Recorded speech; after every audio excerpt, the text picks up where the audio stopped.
बिस्मिल्लाहिर्रहमानिर्रहीम, अस्सलाम वालेकुम। मैं हूं ईसा नकवी। हफ्ता 1 अगस्त का आगाज हो गया है। ईरान के खिलाफ जंग शुरू होने के बाद से अब तक का सबसे बड़ा झटका लगा है सऊदी अरब को। सऊदी क्राउन प्रिंस मोहम्मद बिन सलमान वली अहद, जिनको ऑयल प्रिंस भी कहा जाता है, सदमे में है। उनके भाई खालिद बिन सलमान, जो कि वज़ीर दिफा है सऊदी अरब के, उन्होंने एक हंगामी मुलाकात की है अमरीकी सदर डोनाल्ड ट्रंप के साथ, और उसमें सऊदी क्राउन प्रिंस का एक पैगाम पहुंचाया है। और अब खुफिया कमरों की बातें लीक होना शुरू हो चुकी हैं। और जब भी दो अशखास के दरमियान वन ऑन वन मुलाकात होती है और उसकी कोई खबर लीक हो जाती है, सामने आ जाती है, तो उसके 3-4 ही मतलब होते हैं कि या तो ये जो दो लोग मीटिंग कर रहे हैं, इनमें से किसी ने मीडिया को ये बात बता दी कि इस मुलाकात के दौरान हमने ये मुद्दा उठाया या ये पैगाम दिया, या फिर इस मुलाकात के हवाले से जिन लोगों को ब्रीफ किया जाता है ऑनवर्ड्स बाद में, और उनकी हमेशा जाहिर है कि बड़ी हाईएस्ट लेवल की सिक्योरिटी क्लियरेंस होती है, और जब तक उनको इजाज़त ना हो कि आपने ये बात मीडिया के सामने रखनी है, तो वो फौरी तौर पर बाहर नहीं आती। कई हफ्ते गुजर जाएं, महीने गुजर जाएं, साल गुजर जाएं, कोई शख्स किताब लिखेगा फ़लाँ मुलाकात हुई थी, फ़लाँ मुलाकात में ये हुआ था, ऐसा तो मुमकिन है, लेकिन फौरी तौर पर मीडिया में आ जाने का मतलब ये है कि ये मकसद था कि इसको मीडिया को लीक किया जाए। और जब भी कोई खबर मीडिया को लीक की जाती है तो फिर उसके मजीद मतालिब होते हैं, या फिर ये एक पॉसिबिलिटी, रेयर पॉसिबिलिटी हो सकती है जो अमरीकी सदर की कम अज़ कम मुलाकात के दौरान मुमकिन नज़र नहीं आती, कि उस मीटिंग को बग कर लिया जाए, उस मीटिंग या उस मीटिंग में मौजूद इलेक्ट्रॉनिक डिवाइसेस को हैक कर लिया जाए और उस मुलाकात के दौरान होने वाली गुफ्तगू जो है उस तक रसाई हासिल कर ली जाए। ये पॉसिबिलिटी जो अमरीकी सदर की सिक्योरिटी के प्रोटोकॉल्स हैं उसके हवाले से मुमकिन नज़र नहीं आती। बहरहाल इस वीडियो में हम ज़रा बात करेंगे सऊदी अरब के हवाले से। 5-6 बड़ी खबरें इकट्ठी हो गई हैं सऊदी इकॉनमी के हवाले से, सऊदी सिक्योरिटी के हवाले से, और सऊदी अरब की जो डिप्लोमेटिक पॉस्चरिंग है उसके हवाले से। और सऊदी अरब, जिसको पाकिस्तान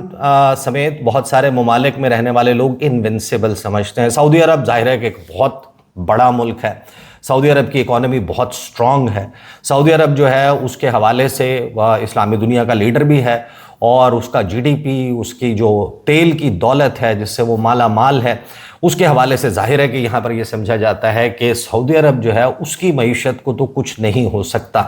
तो सऊदी अरब की मईशत जो है उसका क्या हाल हो चुका, जो लास्ट क्वार्टर की रिपोर्ट उसके हवाले से फाइनेंशियल टाइम्स ने आदाद व शुमार सामने रखे हैं, वो बड़े ही हैरानकुन हैं, उसके हवाले से भी बात करेंगे। लेकिन ये जो खबरें जो हैं वो लीक होना शुरू हो जाती हैं। देखें, आज जब मैं बात कर रहा हूँ, हफ्ते का दिन है, और ईरान के खिलाफ अमेरिका, इसराइल और उसके इत्तहादियों की जंग 154वें दिन में दाखिल हो गई है।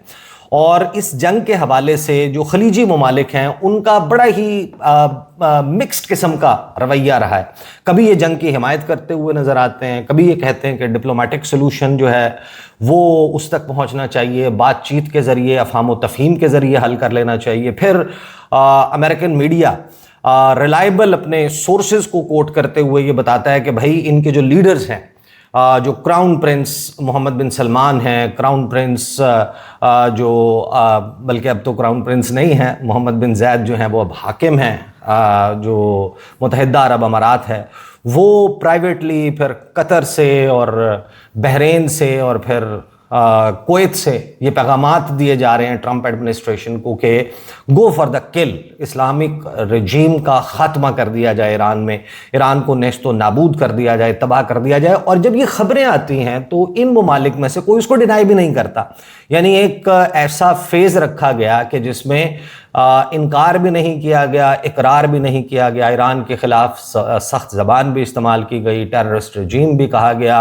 अमेरिका की मजम्मत भी नहीं की गई। तो ये मिक्स एंड मैच किस्म का जो है वो रवैया इन ममालिक का रहा। अब ये जो जंग है इसने ज़ाहिर है कि पूरी दुनिया को इम्पैक्ट किया है, पूरी दुनिया पर असर डाला है। पाकिस्तान में बहुत सारे लोग हैं, वो देखें कि रोज़ाना की बुनियाद के ऊपर तेल की कीमतें जो हैं वो बढ़ रही हैं। जब कम होती हैं तो फिर कमी जो है उस तरीके से होती नहीं है। ये वाली सूरत हाल है। और मुआशी लिहाज से ये वो जंग है जिसने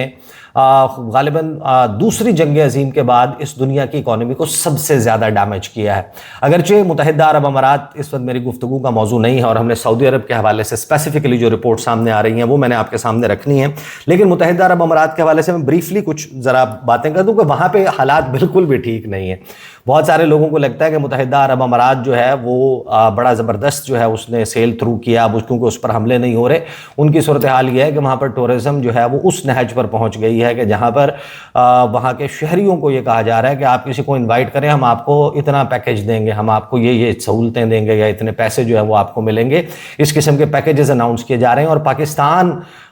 के हवाले से भी उनकी बड़ी अजीब व गरीब किस्म की पॉलिसी चल रही है। अभी को 8-9 अगस्त को इस्लामाबाद में वहाँ के बिल्डर्स इकट्ठे हो रहे हैं इस्लामाबाद में कि आप आके जनाब मुत्तहिदा अरब अमारात में इन्वेस्टमेंट करें और इन्वेस्टमेंट अपॉर्चुनिटीज़ इश्तिहार चल रहे हैं। अभी मैं देख रहा था बहुत से सोशल मीडिया प्लेटफॉर्म्स पर, आप जाएँ स्क्रॉल करें, आप अगर इस्लामाबाद के रहायशी आप ये करके देखें, आपको कहीं ना कहीं इसका इश्तिहार मिल जाएगा कि इस्लामाबाद के फ़लाँ होटल में जो है वो एक फोरम हो रहा है, इन्वेस्टमेंट फोरम, और इंडिविजुअली लोगों को जो है बताया जाएगा आप यहाँ इन्वेस्ट करें, यहाँ इन्वेस्ट करें। हालांकि पाकिस्तानियों का ये हाल है इस वक्त मुत्तहिदा अरब अमारात में कि अगर आप पाकिस्तानी पासपोर्ट पर ट्रैवल कर रहे हैं और आपका 20, 22, 25, 28, 30, 40, 45 घंटे का ट्रांजिट है दुबई एयरपोर्ट पर, और आप फॉर एग्जांपल मैनचेस्टर से इस्लामाबाद की फ़्लाइट ले रहे हैं और फ्लाइट ने लैंड किया है दुबई में और आपको एयरलाइन ने वाउचर्स दे दिए हैं कि आप होटल में इतनी देर क़याम कर लें, लेकिन आपको पाकिस्तानी पासपोर्ट की वजह से वो एयरपोर्ट से बाहर नहीं आने देते, उस वाउचर को अवेल नहीं कर सकते आपको दुबई के होटल्स में क़याम की इजाज़त नहीं मिलती, और दूसरी तरफ आप यहाँ पर आके लोगों को कह रहे हैं कि आप इन्वेस्ट करें। ये इस वक्त बहरहाल सूरत हाल है। अब जो सऊदी अरब के साथ हुआ है, जो उसकी मईशत के हवाले से रिपोर्ट सामने आई है, और फिर रेड सी के हवाले से जो कोलेशन है उसके ऊपर आने से पहले जो मोहम्मद बिन सलमान का पैगाम भिजवाया गया है, पहुंचाया गया अमेरिकी सदर डोनाल्ड ट्रंप तक खालिद बिन सलमान के ज़रिए, मोहम्मद बिन सलमान के भाई के ज़रिए, वो सामने आ जाता है। और वो आता भी कैसे है कि सऊदी अरब अमेरिका के साथ मिलकर जॉइंट ऑपरेशन करता है, स्ट्राइक्स करता है इराक में उन मिलिशियाओं के खिलाफ जो ईरान की सरपरस्ती में वहां पर ऑपरेट कर रही हैं, और वो मज़ाहमती गिरोह हैं जो कहते हैं कि हम इसराइल के खिलाफ हैं। ईरान कहता है कि हमारी तरफ से ना कहा गया ना हमारे सपोर्टेड ग्रुप्स की तरफ से सऊदी अरब के ऊपर कोई अटैक किया गया,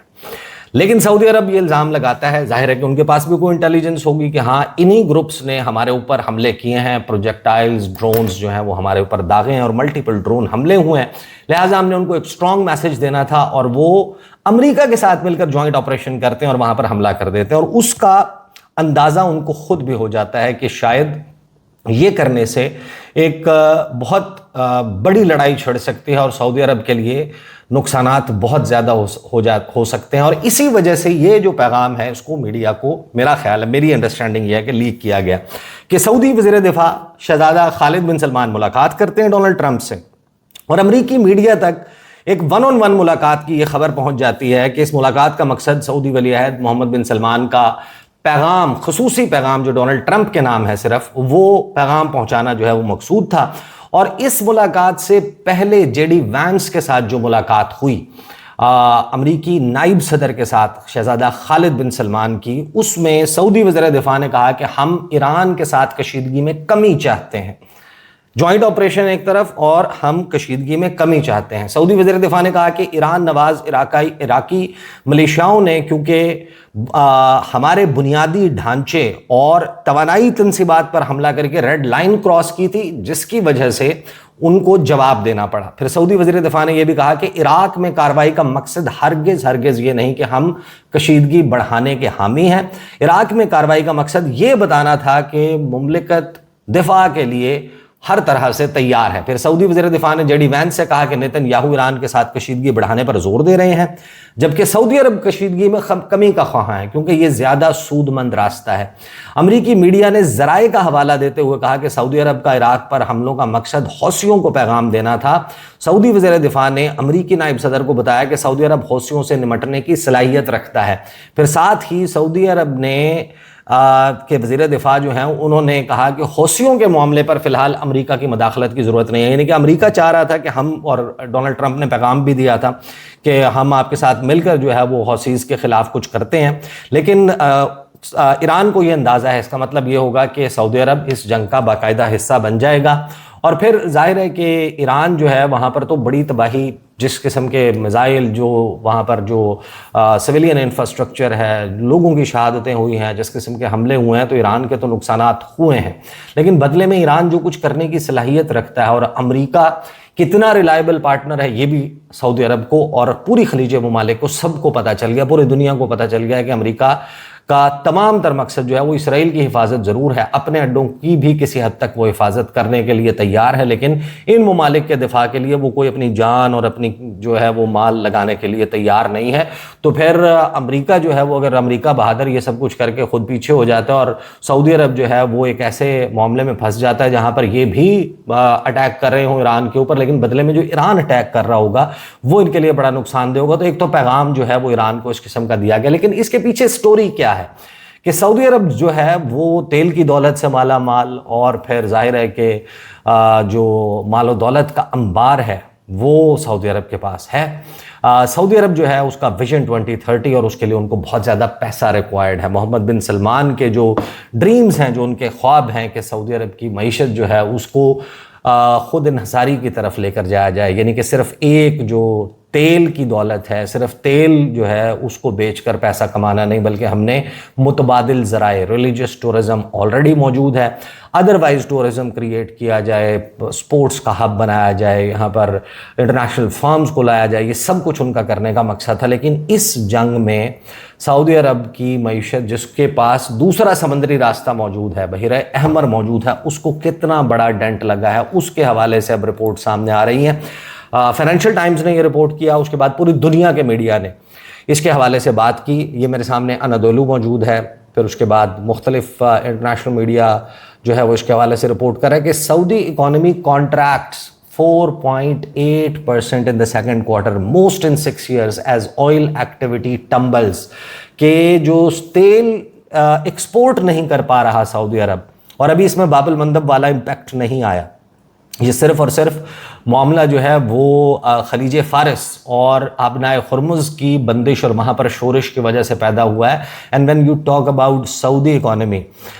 उसका 4.8% कॉन्ट्रैक्ट करने का क्या मतलब है, आप जाकर सर्च कर लें, आपको पता चल जाएगा। 1.389 ट्रिलियन की इकोनॉमी, उसका 4.8% के लगभग 5%, तो 65 अरब डॉलर बनता है। यानी पाकिस्तान के कुल मिला के जितने दर्द हैं आज तक की 78 से 80 साल की तारीख, कर्ज़ों का बोझ वो सारा मिला लें तो वो जितना बनता है उसका निस्फ जो है वो उन्होंने एक क्वार्टर में लूज़ किया है, just because of this war. और इसकी जो डिटेल्स हैं कि जो ऑयल सेक्टर है वो श्रिंक कर गया है 24.7%, 24.7% year on year, and non oil activity जो है वो थोड़ा बहुत बढ़ गई है। जाहिर है कि उसकी वजूहात हैं। सऊदी अरब की इकोनॉमी ये बताते हैं कि 4.8% ईयर ऑन ईयर बेसिस के ऊपर कॉन्ट्रैक्ट कर गई है जो सेकंड क्वार्टर है 2026 का उसमें, और जो स्टीपेस्ट डिक्लाइन अब ये ऑब्जर्व कर रहे हैं जब से कोविड-19 पेंडेमिक आया था। और आपको याद है कि उस वक्त तेल की क्या कीमत हो गई थी आलमी मार्केट में, जाहिर है कि इस्तेमाल नहीं था, तलब नहीं थी, और रसद मौजूद था तेल, और तेल की कीमतें जो है वो एक लंबी चौड़ी तारीख की कम तरीन सतह के ऊपर जो है वो चली गई थी। और कोविड-19 पेंडेमिक से भी जो है वो नीचे मामला जा चुका है, और ये जो डीप डिक्लाइन है ऑयल एक्टिविटी में वो उसने इनकी ग्रोथ को बड़ी हद तक मुतासर किया है। जो रीडिंग है वो the reading marked a sharp reversal from the first quarter, जहां पर जो रियल ग्रॉस डोमेस्टिक प्रोडक्ट है वो 3% एनुअली बढ़ गई थी फर्स्ट क्वार्टर में, और उसके बाद अगले क्वार्टर में आप देखेंगे कितना बड़ा डेंट जो है वो लगता है, और 24.7% प्लंज कर जाती हैं ऑयल एक्टिविटीज़। यानी कि इस वक्त अगर आप जाकर सर्च करेंगे, मैंने फिगर्स खुले हुए हैं इस बहिर अमर वाले मामले और हौसीज़ वाले मामले पर आने से पहले, तो सऊदी अरब जो है उसकी जो टोटल कोटा है वो 10.3 मिलियन बैरल पर डे का है कि आप क्रूड ऑयल की प्रोडक्शन कर सकते हैं। 2 मिलियन बैरल जो है सऊदी अरब की अपनी डोमेस्टिक कंजम्पशन है और 2 मिलियन बैरल निकाल के इसमें ये कम से कम 8.3 मिलियन बैरल पर डे जो है वो एक्सपोर्ट कर सकते हैं। इससे ज़्यादा भी कर सकते हैं, उनका कोटा जो है वो अराउंड 9 पॉइंट समथिंग था और फिर 10.3 मिलियन बैरल पर डे हो गया। और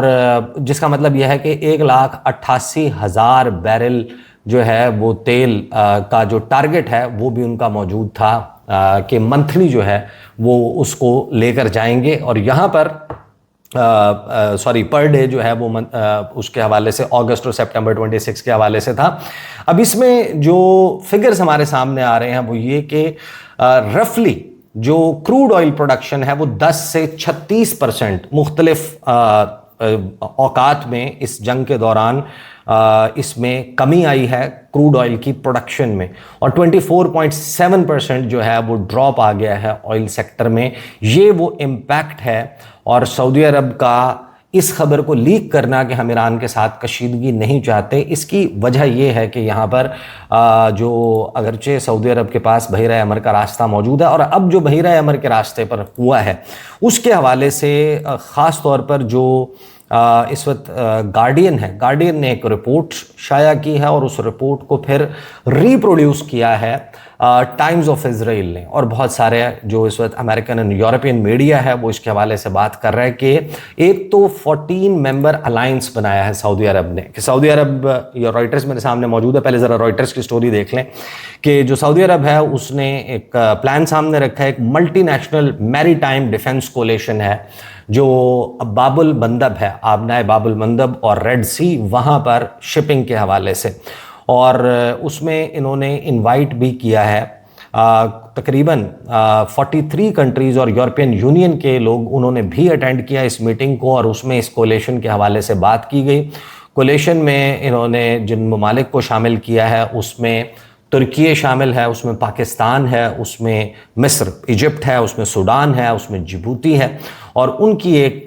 जो है वो जॉइंट स्टेटमेंट आ जाती है। फिर गल्फ स्टेट्स में ओमान और यूनाइटेड अरब एमिरेट्स जो हैं, ये दो मुल्क हैं इस स्टेटमेंट को बैक नहीं कर रहे,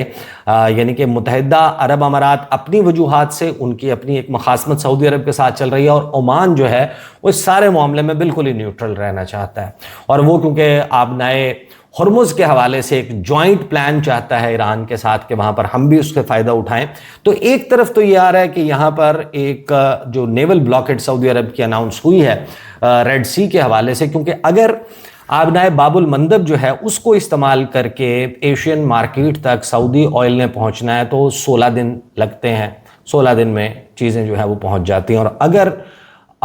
इनको ये रास्ता बंद मिलता है और यहाँ से सऊदी ऑयल्स को नहीं, शिप्स को नहीं गुजरने दिया जाता, तो इनको जाना है सुएज़ कैनाल से इन्होंने मेडिटेरेनियन सी, बहिरे रोम, और वहाँ से इन्होंने निकलना है ओपन ओशन में, और फिर जो साउथ अफ्रीका है, अब बिल्कुल जो जनूबी अफ्रीका है, वहाँ से इन्होंने टर्न लेके जब एशियन मार्केट तक पहुँचना, जो 16 दिन का रास्ता है वो 50 दिन के रास्ते में कन्वर्ट हो जाएगा। जो शिपिंग की जो फ्रेट चार्जेस हैं, जो उसके ऊपर होने वाले अखराजात हैं वो बढ़ जाएंगे। तो सऊदी इकॉनमी जो है वो यकीनन एक बहुत बड़ी इकॉनमी है, तेल की दौलत है, उनके पास पैसे का अंबार है, लेकिन कारून का ख़जाना भी अगर आप बैठ कर खाएँ तो वो एक दिन ख़त्म हो जाता है। तो सऊदी अरब जो है उसको ये अंदाज़ा है, इसलिए वो डाइवर्सिफाई कर रहे थे। और वैसे भी उस मुल्क को जिसका जो डिपेंडेंस है वो सिर्फ किसी एक शय के ऊपर हो, उसको तो बनाना रिपब्लिक कहा जाता है। मैं एक वीडियो में तस्करा कर चुका हूँ बनाना वॉर्स का वो बहरहाल क्योंकि मौजू नहीं है। तो सऊदी अरब को जो है वो बड़ा डैमेज हुआ है इस सारे मामले पर, और ओमान को ये डैमेज नहीं हुआ। तो यानी कि ओमान जो मुल्क न्यूट्रल रहा वो उस तरीके से डैमेज नहीं हुआ। जिस भी बाकी मुल्क की बात कर लें, कुवैत है, कतर है, बहरीन है, मुत्तहिदा अरब अमारात है, सऊदी अरब है, इनकी अपनी अपनी बोझ, अपनी अपनी वरीज़ इस वक्त जो है वो आदाद शुमार की सूरत में सामने आ रही हैं। रास लफ़ान की जो सूरत हाल हो चुकी, और जो कतर की LNG प्रोडक्शन है वो किस नहज के ऊपर जा चुकी, वो अपने बहुत सारे ऑर्डर्स फोर्स मेजर अप्लाई कर दिया गया, बहरीन में कर दिया गया, हम ऑर्डर्स नहीं पूरे कर सकते, ये सारी सूरत हाल। और फिर जो टाइम्स ऑफ इजराइल है और गार्डियन ने बेसिकली इस स्टोरी को रिपोर्ट किया, उसके बाद दुनिया भर के बहुत से मीडिया आउटलेट्स ने इसको रिपोर्ट किया है कि जो रिपोर्ट किया जा रहा है वो ये है कि Saudis said to gear up for ground invasion against Iran backed Houthis in Yemen, के सऊदी अरब एक प्रोबेबली इसके हवाले से दावा किया जा रहा है कि वो ज़मीनी कार्रवाई का, यमन में ज़मीनी कार्रवाई का इरादा बना रहे हैं, उसके हवाले से तैयारी की जा रही है। सऊदी फोर्सेस के हवाले से ये दावा किया गया है कि जो ईस्ट ऑफ यमन है वहाँ से विड्रॉ किया गया है, जिसका मकसद ये हो सकता है मुमकिन तौर पर कि तैयारी की जा रही है कि एक फुल फ्लेजेड कैंपेन का आगाज़ किया जाए, ग्राउंड इन्वेजन की जाए। जैसे ही ये रियाज की तरफ से अनाउंस किया गया कि 14 ममालिक का अलायंस जो है वो प्रोटेक्ट करेगा रेड सी की शिपिंग को, उसके फौरन बाद ये डेवलपमेंट होने का दावा किया जा रहा है कि सऊदी अरब जो है वो इस वक्त गियर अप कर रहा है एक मेजर ऑफेंसिव के लिए जो ईरान बैक्ड हुसीज हैं उनके खिलाफ समंदर के रास्ते मुमकिन तौर पर एक पॉसिबल ग्राउंड इन्वेजन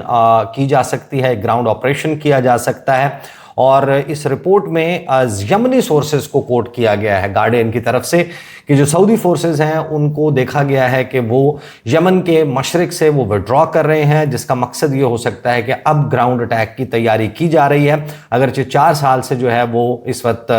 एक सीज फायर है सऊदी अरब और यमन के दरमियान, हुसीज के दरमियान, जो अपनी एक्सपायरी डेट तक पहुंचने के बावजूद जो है वो चल रहा है। जो अलायंस है उसमें बहरीन है, बांग्लादेश है, जिबूती है, इजिप्ट है, जॉर्डन है, कुवैत है, नाइजीरिया है, पाकिस्तान है, उसके अलावा Qatar, Saudi Arabia, Somalia, Sudan, तुर्की, यमन, जिनके हवाले से इनमें से कुछ ममालिक का नाम मैं पहले भी ले चुका हूँ। ये वो ममालिक हैं जिनके हवाले से ये दावा किया जा रहा है। लेकिन जाहिर है कि आपको पता है कि इस वक्त बम्बार्डमेंट है, प्रोपेगेंडा की भी, डिसइंफॉर्मेशन की भी, मिस इन्फॉर्मेशन की भी, and this could probably turn out कि ये दावा दुरुस्त ना हो। बहरहाल जो हम जाहिर है कि इस जंग के आगाज़ से जिन मामलात को कवर करते आ रहे हैं, जिसमें हमने ख़ास तौर पर मौशी एतबार से मुत्तहिदा अरब अमारात और दीगर ममालिक का तस्करा किया, वहाँ पर जो सऊदी अरब है उसको अब तक का जो सबसे बड़ा झटका है वो इसी हवाले से कहा जा सकता है कि जो उनकी इकॉनमी है उसके हवाले से बड़ी खबर जो है वो सामने आई कि फाइनेंशियल टाइम्स ने उनकी इकॉनमी की कॉन्ट्रैक्शन रिपोर्ट की। और फिर जैसे ही एक जॉइंट ऑपरेशन किया जाता है तो सऊदी अरब की तरफ से जो मैसेज दिया गया है उसका मकसद प्रोबेबली यही हो सकता है कि ईरान के साथ बराह रास्त कन्फ्रंटेशन जो है उसको सऊदी अरब अवॉइड करना चाहता है। इसी वजह से मेरा अपना एनालिसिस ज़ाती ये है कि जो टाइम्स ऑफ इसराइल ने रिप्रोड्यूस की है जो स्टोरी गार्डियन की, वो हो सकता है कि दुरुस्त ना हो और उसका मकसद या उसके मकासद कुछ और हो। These are the details. इंशाल्लाह अगली वीडियो में एक बहुत ही अहम मामला उसके हवाले से बात करेंगे। अब तक के लिए इतना ही, इजाज़त दीजिए। अल्लाह हाफिज़।